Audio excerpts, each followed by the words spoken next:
तो बहुत बहुत धन्यवाद है आप सभी लोगों का फिर से मेरे चैनल पे वापस आने के लिए। तो अभी इस वीडियो में मैं जो शेयर करने वाला हूँ बहुत इंपॉर्टेंट पॉइंट है, वो बहुत ज़्यादा इंपॉर्टेंट पॉइंट है और आपकी ट्रेडिंग की जर्नी को वो चेंज कर सकता है ना। वो जो साइकोलॉजी पॉइंट है उसके बाद मैं एग्जांपल भी आपको समझाऊंगा। देखिए, मेरा कोई मोटिव यहाँ पे कोर्स बेचने का नहीं है, ना मैं आगे कोई कोर्स लेके आऊँगा ना कुछ। मैं सब आपको अपने यूट्यूब चैनल पे ही सिखा दूंगा, है ना। मेरा मोटिव ये है कि मैं आपको वो सारी चीज़ें सिखा पाऊँ। देखिए, ट्रेडिंग की दुनिया में लाखों चीज़ें हैं सीखने को, बट रेलेवेंट चीज़ें बहुत कम है जो आपको एज अ ट्रेडर इवॉल्व करेंगी, है ना। मेन क्या है? साइकोलॉजी, कितना ज़्यादा आप माइंड से स्ट्रांग हो। मेन क्या है? आप क्या क्या फॉलो कर रहे हो। हज़ारों सेटअप तो फॉलो नहीं कर रहे हो। आपको एक सेटअप पसंद आया, एक हफ्ते में फॉलो किया, फिर अगले हफ्ते दूसरे पे चले गए, उसके अगले हफ्ते तीसरे पे, क्योंकि हर सेटअप एक टाइम पे काम करता है, तो आपको वो सब भी नॉलेज होनी चाहिए। तो मैं आपको क्या करूँगा, आपको जो रेलेवेंट चीज़ें हैं जो हर जगह काम करती हैं उन सब चीज़ों के बारे में पढ़ाऊँगा, है ना। और धीरे धीरे वीडियोज़ लाऊँगा। पहले आपको उसकी साइकोलॉजी समझाऊँगा, फिर उसके बाद उसको एग्जाम्पल से समझाऊँगा। उससे क्या होगा, आप समझ पाओगे। क्योंकि मैंने अभी देखिए जितने वीडियोज़ बनाए होंगे ट्रेड विथ मी के प्लेलिस्ट में भी डाला होगा, आप देख सकते हो। जितनी भी एनालिसिस की है उसमें देखे होंगे हर स्टॉक भागता है। कोई 4% भाग रहा है, कोई 8% भाग रहा है। कैसे भाग रहा है, मैं कैसे कैप्चर कर रहा हूँ, मैं कुछ तो देख रहा हूँ ना उसके पीछे। तो वो मैं क्या देखता हूँ वो सब आपके साथ शेयर करूँगा। वो एनालिसिस में मैं बताता हूँ, बट मैं धीरे धीरे करके हर वीडियो का ब्रेक डाउन भी करूँगा। फिर एक आपको फाइनल सेटअप तैयार करके दूंगा, क्योंकि हर सेटअप तुरंत तैयार नहीं होता। हर सेटअप के पीछे कुछ ना कुछ पॉइंट्स होते हैं। वो सपोर्ट रेजिस्टेंस कैसे काम कर रहा है उस पर, वो कौन सी मार्केट में काम कर रहा है, साइडवेज में, ट्रेंडिंग में, है ना, वोलेटाइल मार्केट में कहाँ काम करता है। वो हर चीज़ शेयर करेंगे हम लोग धीरे धीरे। उसके पीछे की साइकोलॉजी क्या होती है, क्योंकि हर सेटअप काम करता है, बस इन दी एंड सारा गेम है प्रोबेबिलिटी का, है ना। क्योंकि हर सेटअप की एक प्रोबेबिलिटी होगी, उस प्रोबेबिलिटी को इंक्रीज़ करने के लिए आपको गलतियाँ करनी पड़ेंगी, है ना। आप जितना गलत होगे उसी से आप इम्प्रूव करोगे, है ना। तो एक सेटअप पकड़ो, है ना। वो सेटअप मैं आपको बताऊंगा, अभी नहीं।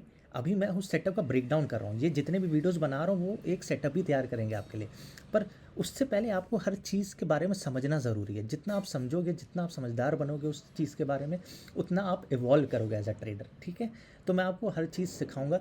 साइकोलॉजी में भी जो इंपॉर्टेंट पॉइंट्स है वो सिखाऊंगा, सेटअप में भी जो इंपॉर्टेंट पॉइंट्स है वो सिखाऊंगा, है ना। तो ये सारी बातें आपको मैं बताऊंगा धीरे धीरे करके। तो इस वीडियो में जो हम बात करेंगे, how to capture big moves, बड़े मूव्स मैं क्या देख के कैप्चर करता हूँ और आपको क्या देखना है बिग मूव्स कैप्चर करते वक्त, ठीक है। तो उसके बारे में हम बात करने वाले हैं। तो अब देखिए, मैं आपको एक चीज़ बताता हूँ, मार्केट में कौन होता है। दो लोग होते हैं, एक होता है सॉरी एक होता है बायर, ठीक है, एक होता है सेलर। सिर्फ दो ही लोग होते हैं मार्केट में, एक होता है बायर, एक होता है सेलर, है ना। तो अब दो ही चीज़ हो सकते हैं, किसी पॉइंट पे बायर अपनी पोजीशन से हाथ धो बैठेंगे या किसी पॉइंट पे सेलर अपनी पोजीशन से हाथ धो बैठेंगे, ठीक है। इसका मतलब क्या होता है कि देखिए, अब जैसे कि बायर क्या होगा, उसने एक ग्रीन कैंडल बनाई हुई, ठीक। ये मान लीजिए ग्रीन कैंडल है, ये वाली, ठीक है। इसको मैं कलर भी कर सकता हूँ, ठीक है। ये वाली बनी ग्रीन कैंडल, ठीक, ऐसे समझ लीजिए। इसको मैं थोड़ा पेंट कर देता हूँ और अच्छे से। ये ग्रीन कैंडल बनी, ठीक। अब अब ये जो ग्रीन कैंडल बनी है ना। अब बायर्स की पोजीशन का यहाँ से उन्होंने स्टार्ट किया होगा, यहाँ तक ले गए वो, ठीक है। अब मान लीजिए किसी पॉइंट पे मार्केट ऐसे ऐसे ऐसे ऐसे आई और इस पॉइंट पे आ गई जहाँ से उन बायर्स की पोजीशंस थी, है ना, जहाँ से उन्हें शुरू किया था। तो इनका सारा प्रॉफिट तो चला गया ना, है ना। इसके बाद मैं एक 50% रूल भी बताऊंगा, वो आगे आने वाले वीडियो में। अभी आप ये वाला डाइजेस्ट करो। तो बायर हार के, बायर की पोजीशन क्या थी, उन्हें यहाँ से यहाँ तक मार्केट ले गए, बट मार्केट धीरे धीरे क्या की उनके पोजीशन पे आ गई जहाँ से उन्हें स्टार्ट किया था। तो अब एज अ बायर आप सोचो, एक यहाँ पे आप साइकोलॉजी, यहाँ पे आप जितना सोच सकते हो उतना सोचो। मार्केट में हर सारा खेल सोचने का है, जितना आप सोच सकते हो। तो एज अ बायर, अगर आपने कोई चीज़ 100 रुपये पे बाई की थी, वो 200 गई, है ना, और वो 200 से फिर 100 आ गई है, तो अब आपको डर लगेगा ना, यार काश मैं 200 पे बेच देता, मैं 150 बेच देता, अब तो 100 पे तो कुछ बचा ही नहीं है ना। तो आपको अब डर लगेगा कि ये और नीचे ना चले जाए। मान लीजिए 95 चली गई, 90 चली गई, तो आपको लॉस दिखना शुरू होगा ना।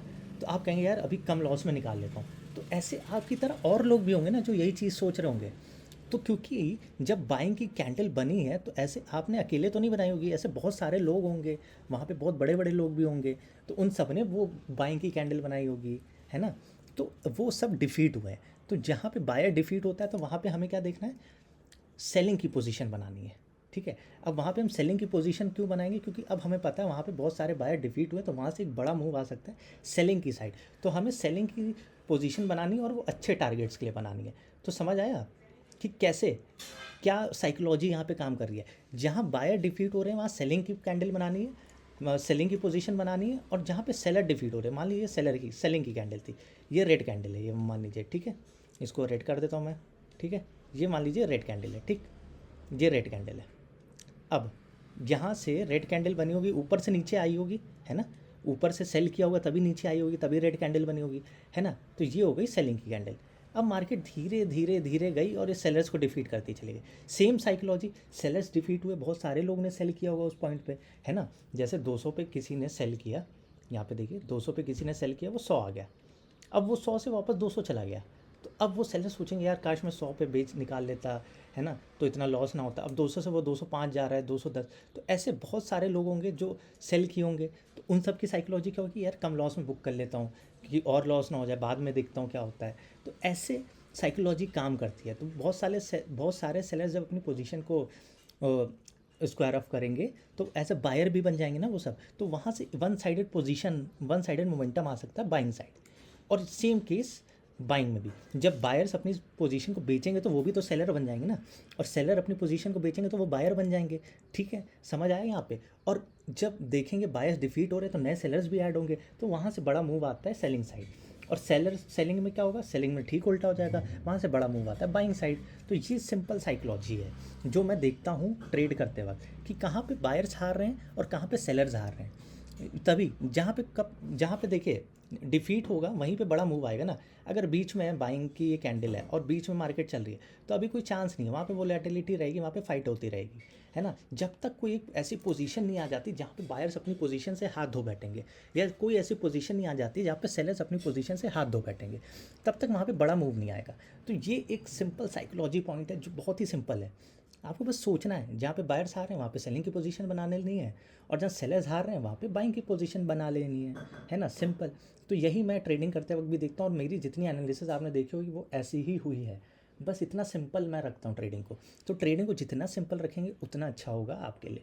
ऐसे अभी मैं आगे और पॉइंट्स भी लाऊंगा, अभी इसको एग्जांपल से भी समझेंगे, पर वो अगले वीडियो में, वरना वीडियो बहुत बड़ी होती जाएगी, फिर आप पूरी वीडियो देख नहीं पाओगे और डाइजेस्ट नहीं कर पाओगे। तो इस वीडियो में आप इतना समझो कि साइकोलॉजी क्या होती है इस सेटअप के पीछे, कि जहाँ बायर्स आ रहे हैं वहाँ पे सेलिंग की पोजीशन, जहाँ सेलर्स आ रहे हैं वहाँ बाइंग की पोजीशन। और अगर नहीं समझ आए वीडियो को फिर से पीछे करके देखो, मैंने क्या क्या बोला है उसको नोट डाउन करो और सोचो कि हाँ यार ये तो होता है ना। और यहाँ पे आप अपने आप को रख के देखो। आप हमेशा ना ट्रेडिंग करते वक्त सोचो, अगर मैं बायर होता तो मैं यहाँ क्या करता, अगर मैं सेलर होता तो मैं यहाँ पे क्या करता। तब आपकी ट्रेडिंग खुद ब खुद इम्प्रूव होगी। क्योंकि अभी आप देखते हो जो सामने वाला बताता है आप वही देख ले सोचते हो।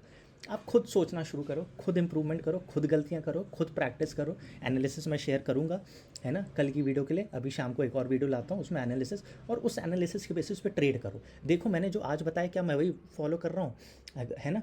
नहीं तो मैं एनालिसिस में भी मैं बताता हूँ कि मैं ये ट्रेड क्यों ले रहा हूँ, मैं क्या सोच रहा हूँ इसके पीछे, है ना। तो आई होप आपको ये वीडियो पसंद आई होगी, ये साइकोलॉजी पॉइंट समझ आया होगा। अगली वीडियो में मैं एग्जांपल लेके आऊँगा इसका, कि एग्जांपल्स में से आपको और अच्छे से समझ आएगा आपके सामने जब चार्ट रहेगा। तो आई होप आपको ये वीडियो अभी तक समझ आई होगी। अगर नहीं समझ आई फिर से एक बार देखिए, फिर से 2 बार देखिए, 3 बार देखिए, इस पॉइंट को डाइजेस्ट करिए। क्योंकि बायर्स जहाँ पे आ रहे हैं वहाँ पे सेलिंग का मूव आएगा, जहाँ सेलर्स आ रहे हैं वहाँ बाइंग का मूव आएगा। आप देखते होंगे बड़ी कैंडल्स बनती हैं, आप जाके देखो बड़ी कैंडल्स कहाँ बन रही है, तो आप देखेंगे एक पार्टी हमेशा हार रही है तभी बड़ी कैंडल बन रही है ना। क्योंकि उनकी पोजीशन स्क्वायर ऑफ हो रही है। अगर बायर हार रहा है तो वो सेलर बन जाते हैं ना इवेंचुअली। अगर मुझे बाइंग की पोजीशन एग्जिट करनी है तो मैं भी बेचूंगा ना, और नए सेलर्स ऐड होंगे तो वहाँ पे वन साइडेड मोमेंटम सेलिंग की साइड आ सकता है। और सेलिंग की पोजीशन जो सेलर्स होते हैं वो क्या होंगे, अपनी पोजीशन स्क्वायर ऑफ करेंगे तो वो बायर्स बनेंगे, और जब सेलर्स हार रहे होंगे तो बायर्स ऐड होंगे, तो वहाँ से वन साइडेड मोमेंटम बाइंग की साइड आ सकता है ना। तो सिंपल साइकोलॉजी पॉइंट था ये। तो आई होप आपको ये वीडियो पसंद आई होगी, ये साइकोलॉजी पॉइंट समझ आया होगा। तो आगे मैं लाता हूँ एग्जांपल की वीडियो, और शाम को मैं लाता हूँ अपनी एनालिसिस की वीडियो भी। तो ठीक है, मिलते हैं अगली वीडियो में। तो thank you for watching this video, thank you very much.